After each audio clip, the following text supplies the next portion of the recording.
Hi everyone, Mrs. Reilly here with our next installment of First Chapter Friday. It is still the month of February when this video is being made, so I wanted to continue with the theme of love. And before our very own Mr. Myers starts to freak out and his heart rate goes up, this is a middle school story of a kid who has his very first crush.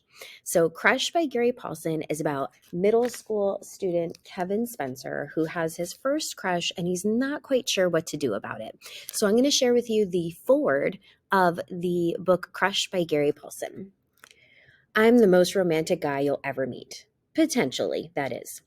I'm only 14, but I've known for as long as I can remember that love makes the world go round, love is all there is, love is all you need. They're universal rules, cosmic inevitabilities. If you ask me, people who aren't in touch with what it takes to be a great date are just heathens. I guess I should admit that I don't actually have a girlfriend at the moment. In fact, I've never even gone out on a date. Still, I don't think that's the gold standard for determining if a guy would make a good boyfriend or not. See, I've learned that the best way to make other people like you is to show them how great you think they are. I've been practicing this technique on my family and friends. It's not romantic, of course, but it's good experience for when I eventually have a girlfriend. I'm working up to romance. Someday. I think that's where a lot of guys go wrong. They don't develop sufficient interpersonal skills before they start dating. I know I have the potential to excel at romance because I'm thoughtful, charming, and considerate with people who are important to me. To my best friend, John Paul, I've said, buddy, you're going to be the only middle school student scouted by Major League Baseball. If there's a record you haven't broken, John Paul, I don't want to know about it. To my sort of friend Connie, I've said, you're going to blow them away when you go to mock Congress. That electoral vote bar graph and general population pie chart you put together were really informative. To my enemy, Katie, I've said, we're lucky to have an academic role model like you in our class. Those girls were just jealous when they called you a curve wrecker. Sure, you might skew the average and make the rest of us look bad, but that's our fault for not studying as hard as you do. Out of context, this all sounds like I might have been laying on a little thick, but in the heat of the moment, I was gold. John Paul, Connie, and Katie didn't even know it was happening, but my stock was rising in their eyes during those conversations. I wasn't lying. I don't lie. Not anymore. And I wasn't trying to get anyone to do anything for me at their expense. I don't manipulate people. Not anymore. But there's nothing wrong with making folks like you by telling them what you know will make them feel better about themselves. Although I lack what you could call practical experience, I appreciate girls. Or more precisely, one girl, Tina, aka Katrina Maria Zabinski, whom I've known most of my life but only noticed recently. The ideal girlfriend.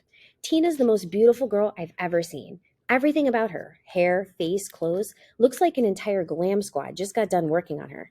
Her laugh sounds like bells or angels or something so wonderful, words hasn't even been invented yet to describe it. She's got a lot of friends, and she actually seems to like them, and they like her, unlike some of the kids in this school who pick friends based on popularity even if they don't particularly get along.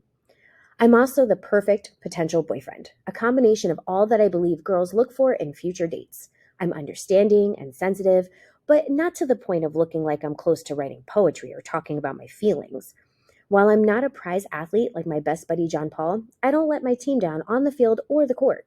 I get good grades, but I'm not one of those brainiacs who make you worry they're going to correct your grammar. I do the best with what I've got. Most important, I've got a great outlook on life, and that's got to be a sure way to anyone's heart. I'm not bragging or conceited, I'm just pointing out the obvious. Tina and I are perfect for each other.